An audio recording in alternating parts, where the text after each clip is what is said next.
Let us learn الحرف غين. The letter غين with the short vowels. The sound of the letter غين with the فتحة is غ.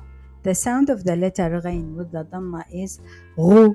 The sound of the letter غين with the كسرة is غي. The sound of the letter غين with the long vowels. The sound of the letter غين with the long vowel غا. The sound of the letter غين with the long vowel غو. The sound of the letter غين with the long vowel غي. The sound of the letter غين with the absence of the short vowels السكون أغ. The letter غين changes shape depending on its position in a word. Let's see some example of the words.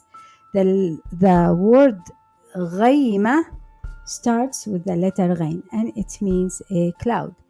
The word غرب starts with the letter غين and it means west.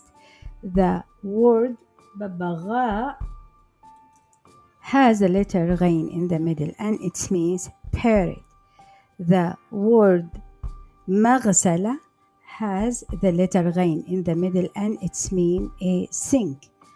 The word صمغ ends with the letter غين and it means glue.